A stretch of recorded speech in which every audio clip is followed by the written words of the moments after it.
Hello, and welcome to the World of Autism podcast, a podcast about all things autism.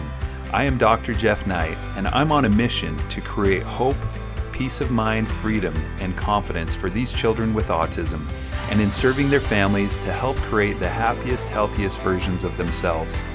In this podcast, we dive deep in creating many different solutions, talking about resources, and providing insight and stories of hope for families that suffer and have challenges with autism. Please join with me, and I look forward to connecting with you.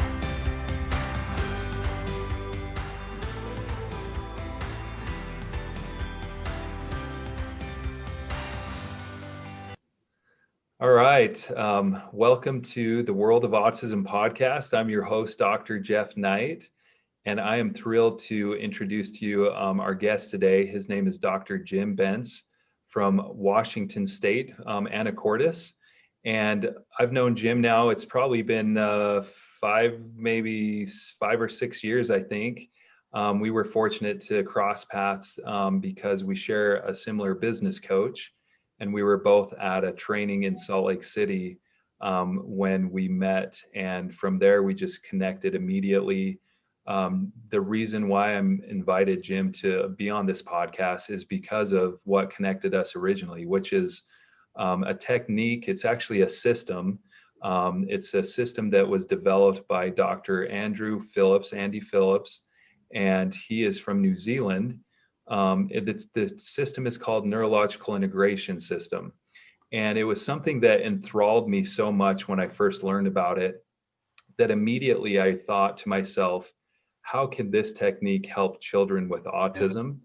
Yeah. And that's what prompted me to want to pursue it because of the impact it has to really assist with the nervous system, to help the brain and the body communicate better together. I'm going to allow Jim to share because he's the North American representative for teaching and leading out all of the seminars here in the United States, Canada. He helps facilitate training and teaches and oversees that training at different events in Atlanta, Georgia, in Seattle, Washington, Salt Lake City. He's done some, and then he also assists at the Masters event, which is held at least recently in Vancouver, Canada. So he's a huge part of the Neurological Integration System group, and he's been doing this for years. I want to introduce Jim and have him share with you a little bit about his background, how long he's been in practice, and how he came about getting introduced to Neurological Integration System. And we're going to dive deep into a little bit more about how it works and how it potentially could help kids with autism. So, there's so many benefits I've already seen in my practice using this technique, using this system.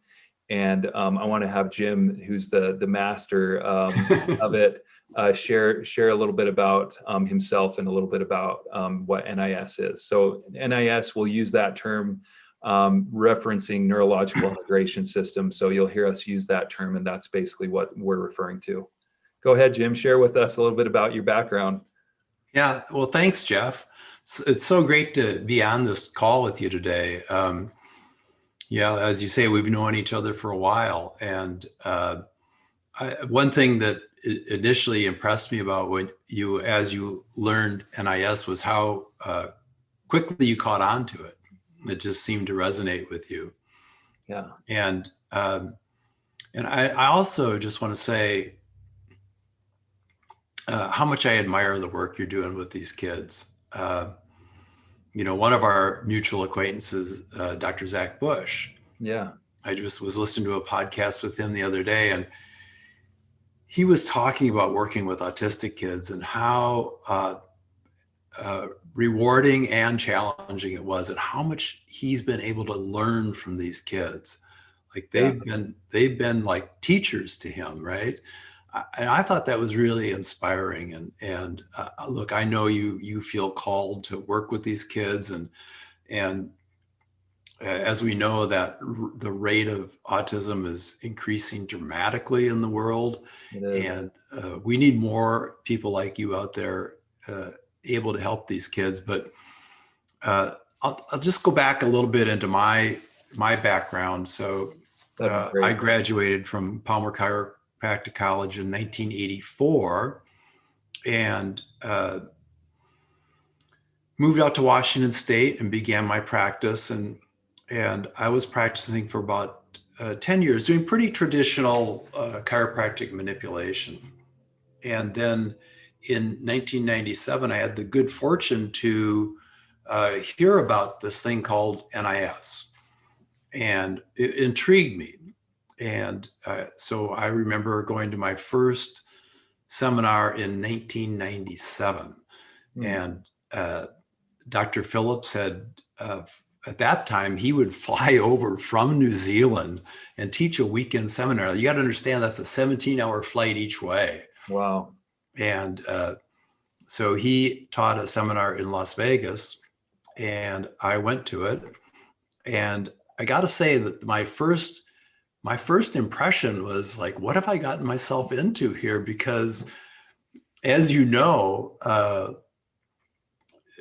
NIS would appear to somebody just seeing it for the first time to be like, what are they doing? Because, you know, we're testing the patient using a muscle test, and then we're just doing this little tap on the head to help their brain facilitate the correction. And that's one of the wonders of NIS, is that the brain is making the correction, not the doctor, right? Right. But I didn't really understand all that at the time. And I've got to say, my first seminar, I wondered what the heck I'd gotten myself into, because it just looked strange. Until the second day of the seminar, when Dr. Phillips called me up to demonstrate one of the protocols that he was teaching. And just a little background, I used to be a runner in high school, ran track and cross country, and I continued to run even after graduating. And I developed sciatica, pain in my hip and leg. And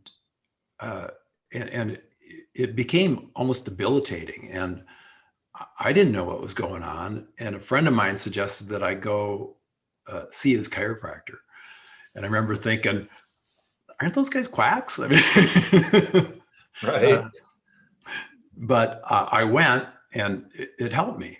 And so, long story short, I ended up in chiropractic college, but this sciatic problem had nagged me for years, and it would flare up from time to time.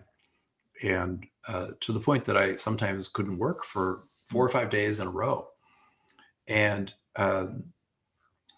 anyway, I'm in Las Vegas, and Dr. Phillips gets me up on his table and does whatever he did. I don't remember. This was 22 years ago, right? Yeah. 23, 21, let's see, 24 years ago. Oh my gosh. 24, yeah. Yeah. But I remember, Jeff, getting off that table, and I could tell right away that the pain was like significantly reduced in my right sacroiliac joint. And I thought, that's crazy. All the guy did was tap on my head, right? Yeah. So that was kind of the beginning of NIS for me. And so I went back and started incorporating it into my practice, and saw some pretty amazing results. Well, as you're aware, this system is an evolving one, right? Dr. Phillips continues to develop this work, which is one of the things I really appreciated about it. It's not static. So he's always looking like, how can we get better access to the patient's nervous system, right? And so, like I say, that since my first experience with it in 97 to where it is today, been quite amazing. So yeah, I've been in practice since 1985. So it dates me a bit. That's 30, almost 36 years, right? 36 years. Yeah. And I've studied a lot of different systems. I've gone to a lot of seminars, because like you, what interests me is results. Yeah. Right. And I don't care how I get there. For sure. Like if I've got to put a mask on and shake a rattle, I'll do it if it gets results, right? Sure. And that's kind of what NIS looks like to some people. I get this comment all the time that patients will say, well, this seems like magic to me, you know? Right. Because the results can oftentimes be quite immediate. And I just have to explain to them that magic is just an experience we've had that we don't understand. Sure. You know, you see a magician and it's amazing, right? I love watching magic, actually, but we just don't understand how they did the trick. Mm-hmm. And sort of the same thing in NIS. It seems like we did very little. And that's one of the cool things about NIS, is that we're not intervening in any way. So, and I think that's a really important point to notice. And you know, for the listeners, if you go back to my, I believe it was my second podcast, where I talk about why there is hope for someone with autism, or why there's hope in general for anyone with a chronic condition. When we really trust the human body, the innate intelligence, and what the body's capable of, and in this case, allowing the brain to make these corrections, like you're saying, I feel like too often in our culture, we've gotten so reliant on trusting in the new technology or the new drug or the new procedure, thinking that that's what I need to fix me, where in reality, right. The premise that I love about NIS and as far as a lot of different things with chiropractic is we're looking at the human body as the tool and as the key to unlocking health, if we can just provide the right sequence of information, or providing the right resources, or potentially sometimes removing the things that are holding it back, and then stepping back and watching the body do incredible things. You're so right about that. I mean, look, the body heals itself, right? I mean, no doctor really ever healed anything. You think about like something as simple as cutting your finger. Right. Well, you could put a Band-Aid on it, and you could put some antibacterial salve on it, and but even without those things, that cut would heal, right? Yeah. And I'm constantly in awe of that ability to heal. And like you talked about, this what we would call as chiropractors, this innate intelligence, right? That really is quite amazing to watch in action. It's you know, it's a different type of intelligence. It's way beyond our rational understanding about how things work. Mm-hmm. And so let me just dive in a little bit to NIS, and that'd be great. I would love to have you share. Wow, so people understand a little bit better what this is. So perfect. You pointed to it when you said that we're looking at what's interfering with the body's ability to heal itself, and that's really kind of the crux of NIS. Mm-hmm. So NIS stands for Neurological Integration System, and it's based on the premise, as we said, that the nervous system is really the primary controller of everything that goes on in the body, right? The nervous system, it actually has connections with every single cell in the body, and it's constantly monitoring the function of the body through sensory feedback to the brain.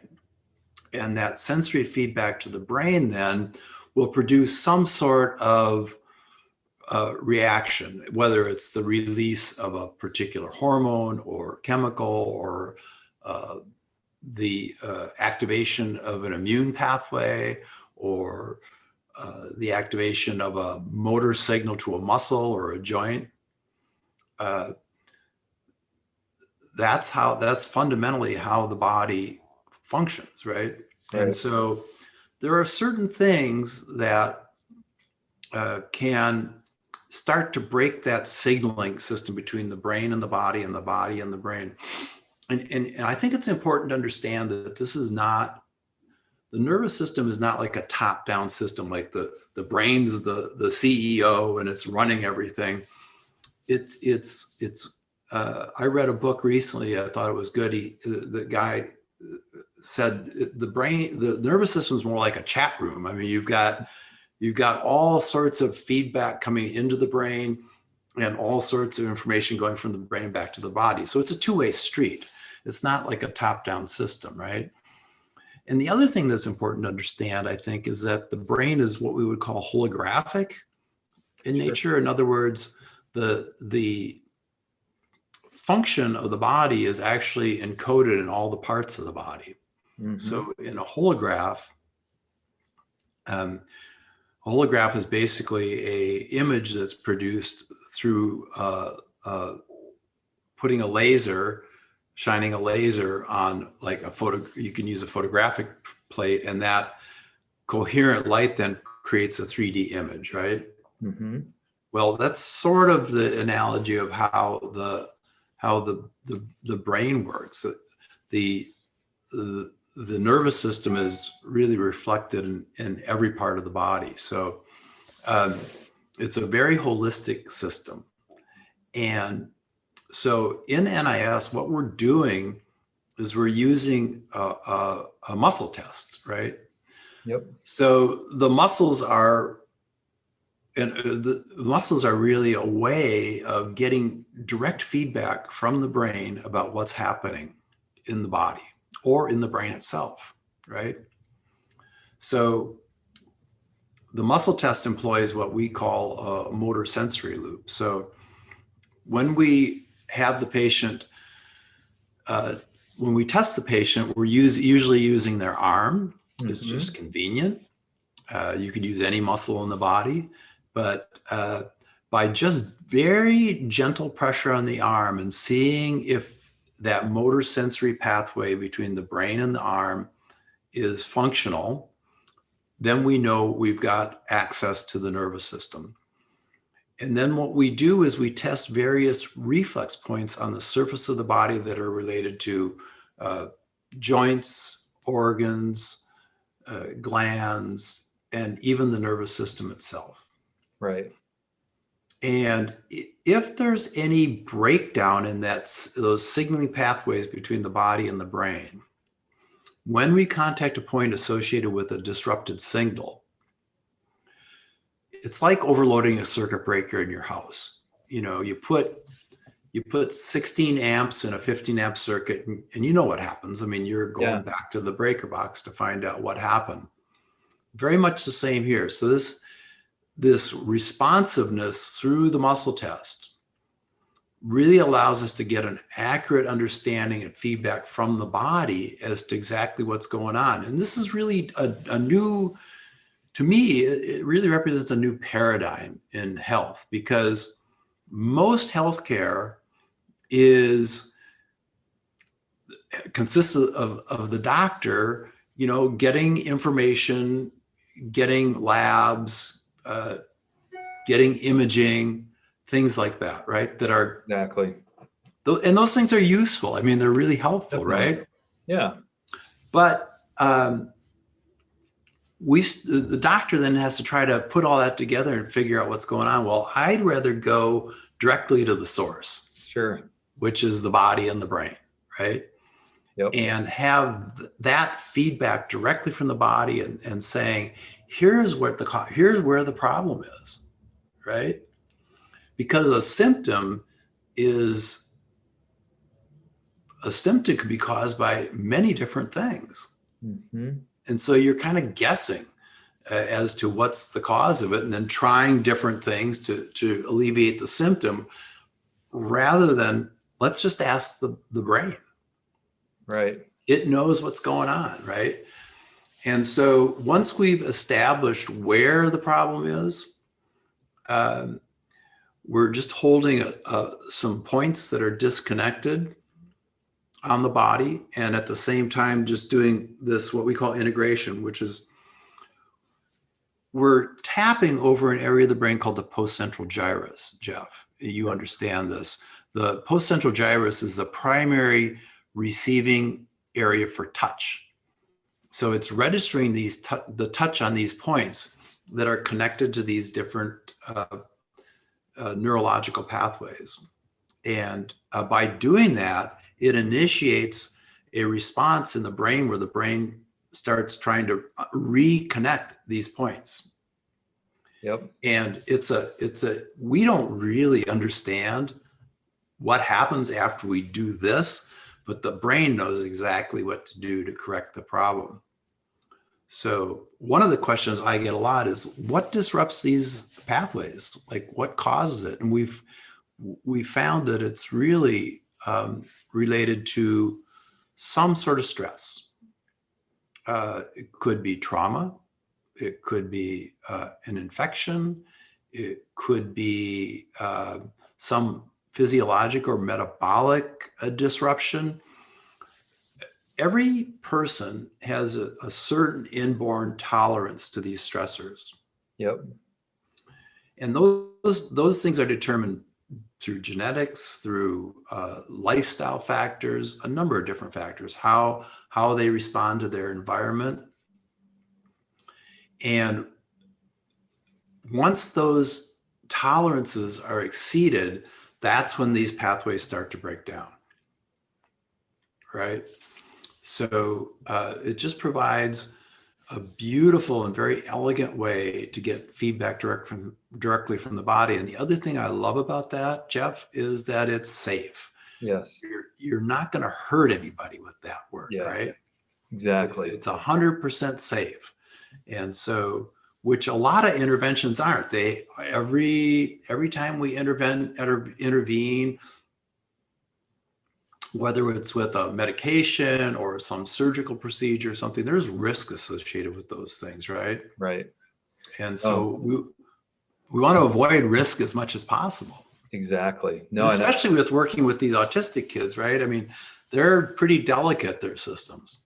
They are, and I appreciate you going into detail as far as explaining more about this. And it's so nice to know that we have this opportunity to work with the human body to where it is giving us feedback and immediately. And I love the way we have these checks and balances that allow us to, in a sense, measure where there is dysfunction. And a common term I use, and I think I maybe even got it from you, Jim, is a signal default, right? Yeah.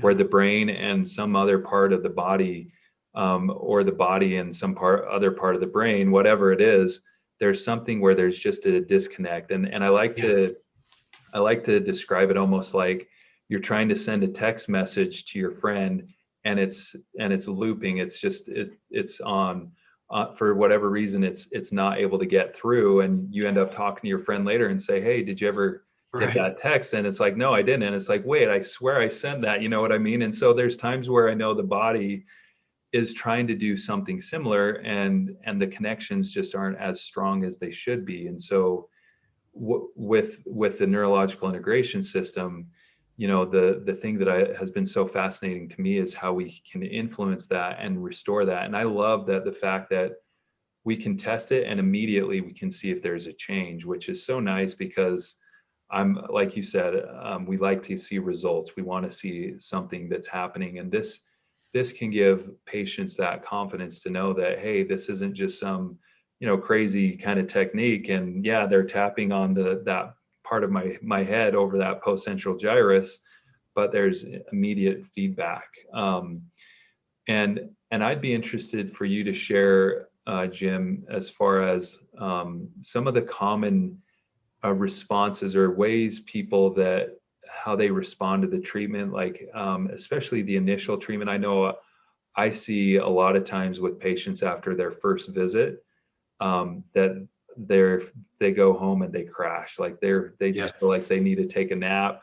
I've had some patients fall asleep in my office. I've had some people that have other unique responses too. What are some things that people can expect? Now, we said how this is very safe, but we know that because we're influencing the nervous system, there is going to be a change. So what are some of the possible changes or even side effects, so to speak, that tells us, okay, the body's working through some things and this may be something that shows up? I know everyone's going to be different, but what are some common things you would suggest or just help people be aware of with receiving these types of treatments? Yeah. Well, I tell you, Jeff, one of the most common things I hear when patients, after I get done treating a patient the first time, they'd say, "I just feel lighter in my body. Like Yeah. I don't know what it." They can't quite put their finger on it. They just feel more at ease, and their body feels lighter. But just like you know, we're initiating a very complex chain reaction in the brain, Mm-hmm. and it's going to take a lot of energy to reconnect these areas that are disconnected.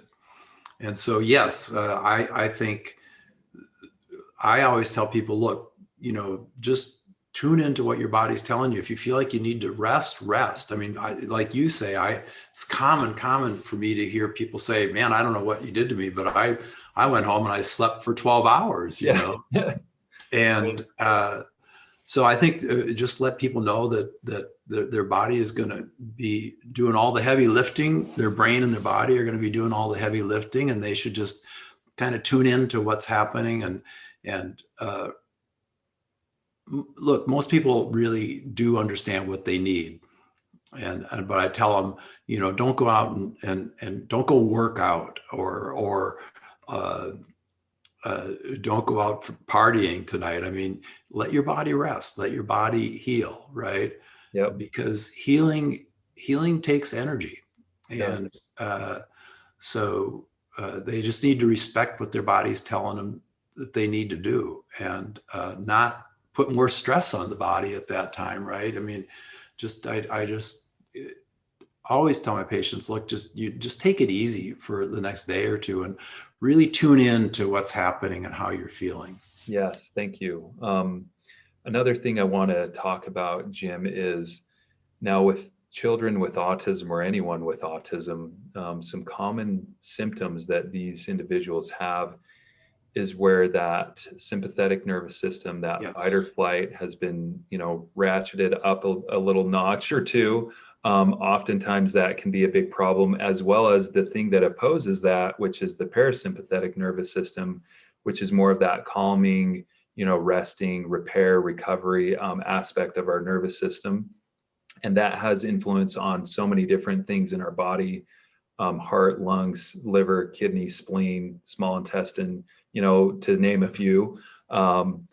So what are some things that NIS could do for someone with autism, and where, these are some of the challenges, immune system, gut health, focus, to share how this can work, and maybe like some of the specific areas of the brain or body that you find would be beneficial to look at or to consider when it comes to helping these types of kids. Yeah. I just had a, a patient recently. Actually, I treated this kid. He was 4-year-old, 3-year-old boy at the time, and he was basically out of control. I mean, you've dealt with these kids, um, quick to anger. He really hadn't. He was nonverbal, Mm. didn't speak, uh, and I started working with his parents doing NIS about a year ago. Mm-hmm. And you're right. I mean, one of the first things I did see was that his sympathetic system was just ramped up. I mean, and of course, these kids don't sleep. They can't think straight. Right. They are very sensitive to light and sound. Mm-hmm. Anything will just exacerbate that sympathetic overreaction that they're experiencing, right? So one of the areas that we found on this boy had to do with what's called the limbic system in the brain. It's the emotional system, which is comprised of what's called the amygdala, which triggers that fight flight response, Mm-hmm. and also the hippocampus, which is involved also with that limbic system, but specifically more with memory and that sort of thing. We did find some issues.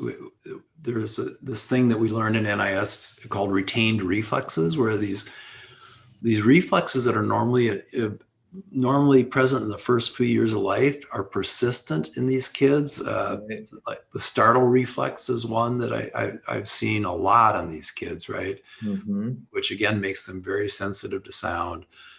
No doubt they're in almost every one of those cases, we've seen digestive problems, gut problems. We know now from what science tells us how important the function of the gut flora is to the health of the brain and nervous system. So, Yeah. But my point is that his parents recently moved from here in Anacortes down to Portland, Oregon. Okay. And I just got a call from this kid's father about a week ago. And he said, we can't believe it. Like, this kid, we've actually got him in preschool now, and he can pay attention, he can focus. They were just like, they were almost in tears. Wow. Because so much had changed for this child, right? So that was the rewarding part for me. And I'm hoping they can find a practitioner down there that they can work with, because even though he's a lot better,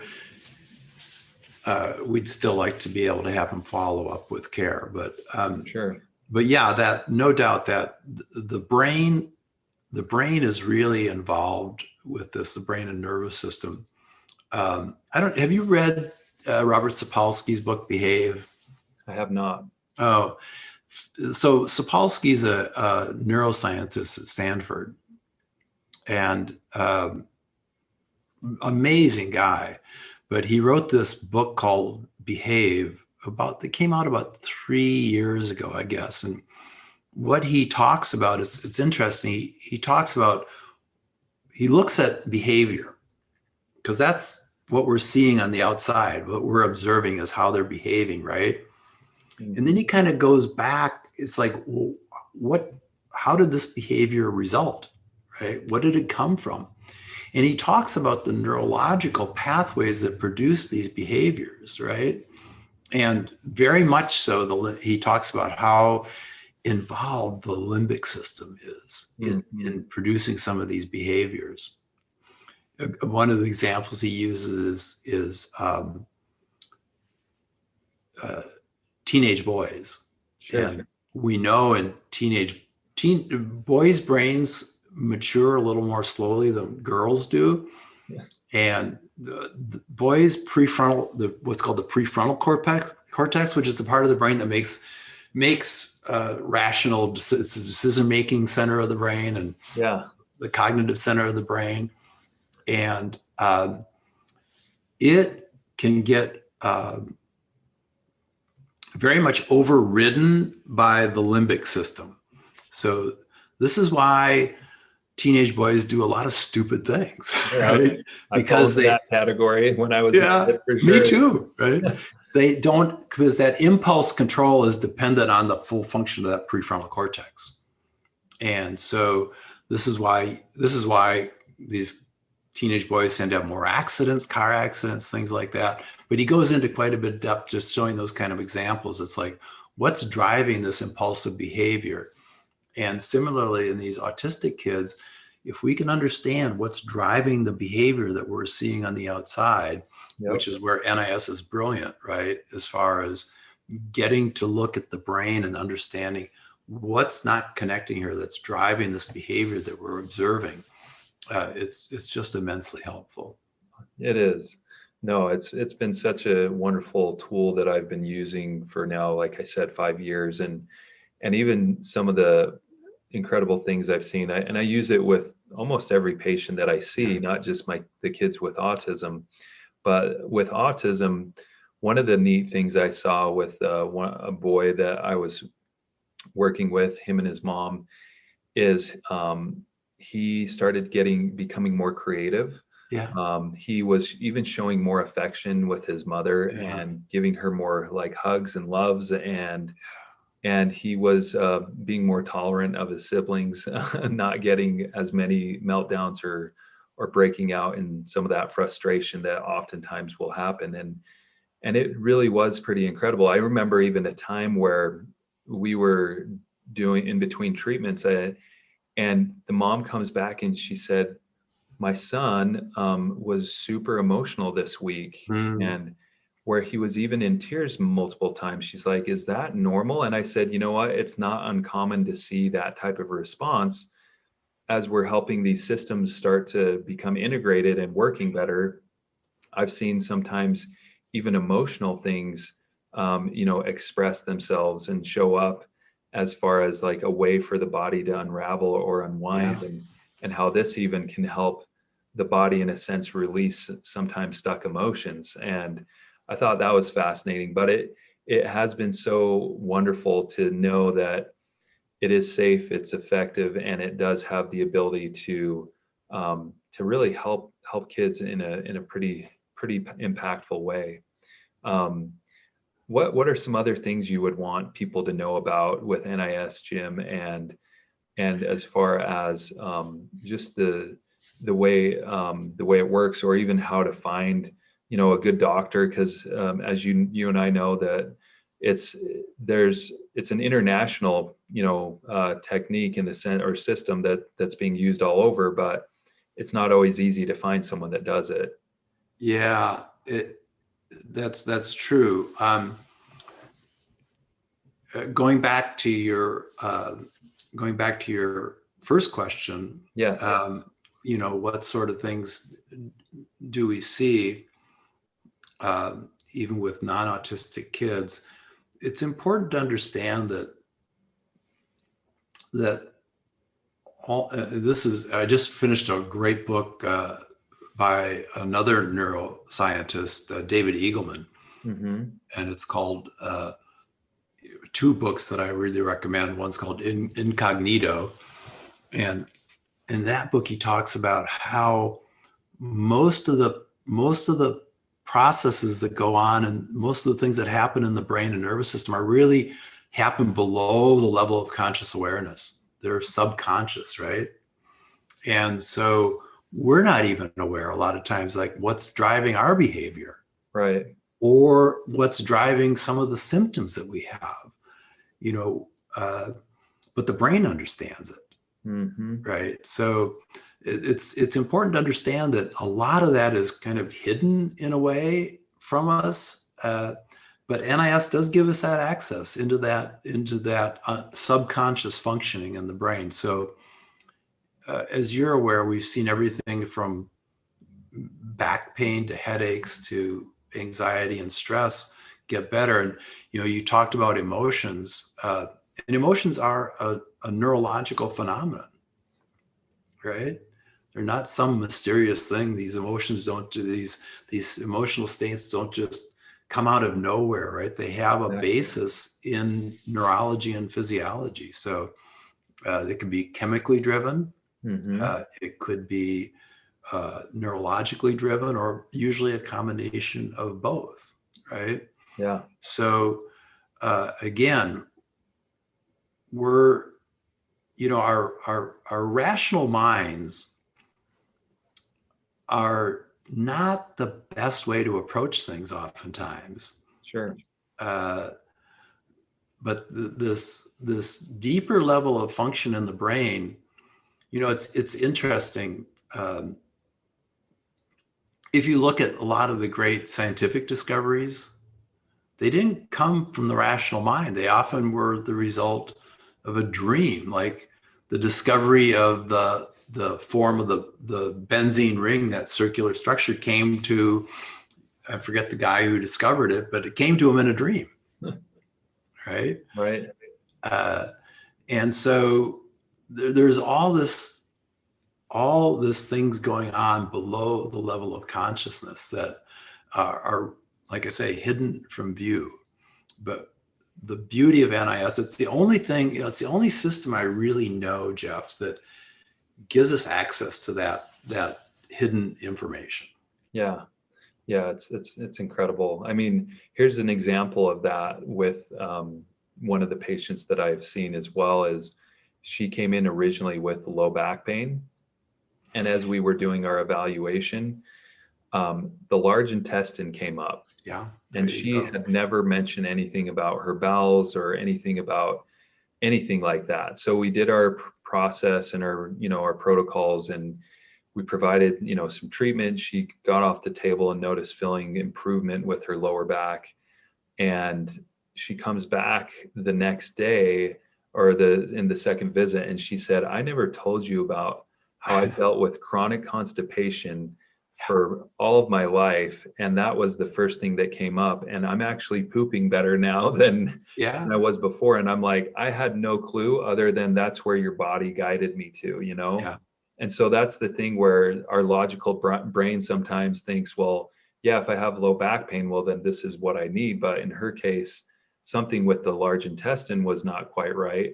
And as we did that protocol and we helped stimulate that nervous system to recognize it, not only did her low back feel better, but her bowels were improved too, which was pretty phenomenal. So it's those experiences that continue to allow me to realize, like, okay, this is not something I made up.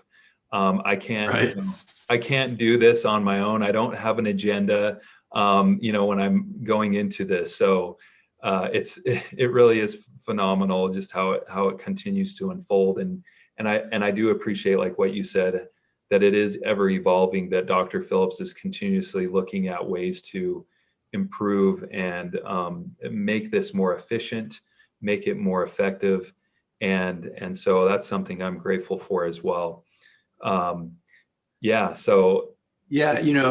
You bring up a couple of really good points. This goes back to what I originally talked about that kind of holographic nature of the body. Well,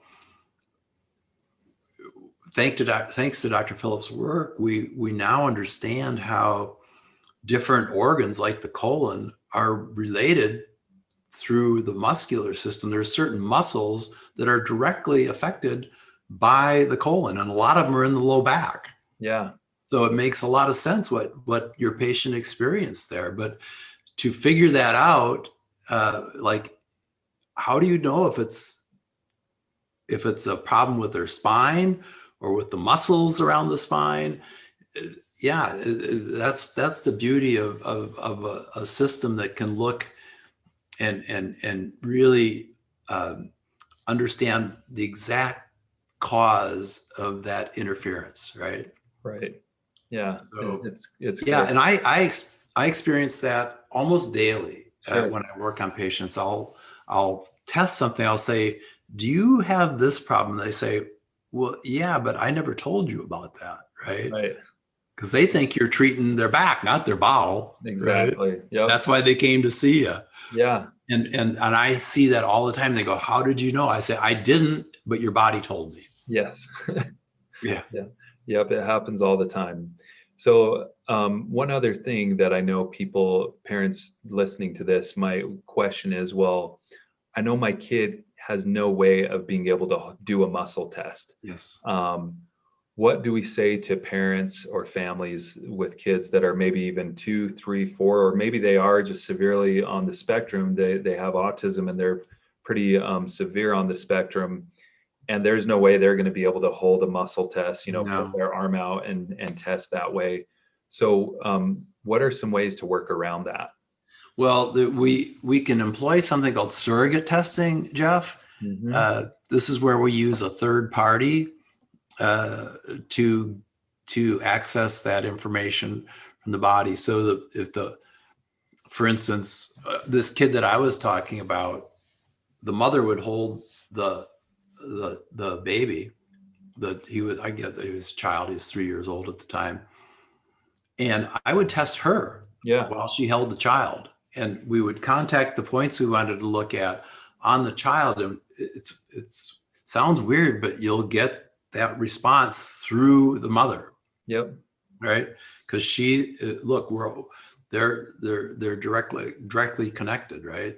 Yeah. So It works really well. And this is interesting. You bring this up. This was, like I say, I was a little skeptical when I first learned NIS, but when I understood surrogate testing, and I started working on some infants and even on animals, and they responded, I go, this is not a placebo effect. Right. They have no inkling about, the placebos don't really work on animals or babies. So that was a real strong clue to me that we were onto something, right? Yeah, no, very true. Yeah, I've used this with babies too that have maybe had reflux or were colicky and seen some great things there. But it is so incredible, and it's been such a great resource. And I have to thank you, Jim, for introducing it to me, because if it wasn't for Brandon Allen, our business coach, and him connecting the two of us, and then being able to be there at that seminar. I remember when I sat in that seminar and I just knew, I'm like, this is going to be a good weekend. And it was a great seminar, a great workshop, but connecting with you was one of the probably greatest things that could have happened, in allowing me to have one more way to help these kids and help people in general. So thank you, Jim. And this has been such an enjoyable opportunity to talk to you about it. I hope families that have listened to this have really gotten a lot. And like we were saying before, there are several practitioners throughout the US and throughout the world. So if people, that are listening to this and they don't live close to Anacortes, Washington, or close to, Kaysville, Utah, the Salt Lake City area, what is the best way they can go and find a practitioner that uses NIS? Yeah, I would recommend, there's a couple websites that you could look on. For the United States, it would be www.nisusaseminars, all one word, .com. Okay. And you'll see on, I think, it's either the About tab, I don't remember, this is embarrassing, but there's on one of the drop downs on the top of the page, it'll say find an NIS practitioner, and that'll take you to a directory. Okay. And that directory now is actually, I think I'm sad to say that it's being updated right now. So, but I'm hoping it's functional again in the next few weeks. But you can search by area or by practitioner name, and find somebody near you. The nice thing about that directory now is that it only will have people who are current with the most recent research in NIS. Yep. Master's level practitioners, which you are. And so that's a place to search. They could also, if they wanted to, they could contact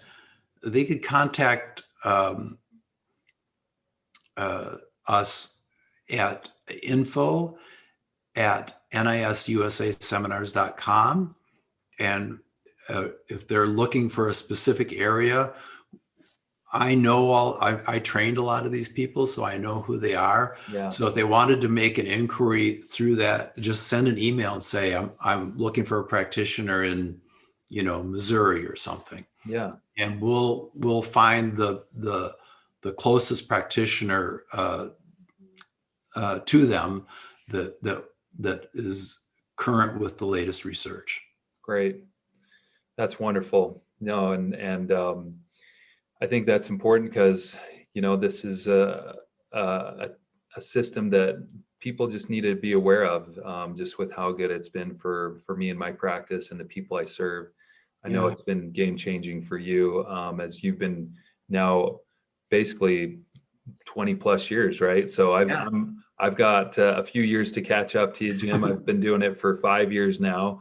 But yeah, it's awesome. So any last things that you want to mention or share before we wrap things up today, Jim? The thing is that we're as it says in the scripture, we're wonderfully and fearfully made, right? I mean, and I continue to be amazed every day at the healing power of the body and the brain, and also with the resilience of human nature, right? Right. So inspiring to me to see people change and get well, and this is what you and I both devoted our lives to this, really, because humanity needs help, and there's no shortage of people who have problems. So this to me is a NIS is just a beautiful way to help assist healing. And so if you've got a problem that needs help, definitely check it out, because as I say, in my 35 years of practice, this is the most powerful modality for healing that I've come across. So I just want to say thank you for this opportunity. I so appreciate it. And it's been a joy to watch you evolve with this work. So keep at it. Got a good teacher, Jim. So thank you. No, it's a pleasure. And thanks for all of you that tuned in today to our podcast.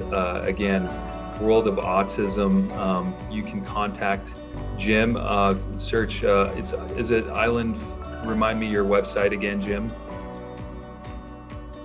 My website is www.Fidalgo Island Health Center. It's FIDALGO Health Center, FidalgoIslandHealthCenter.com.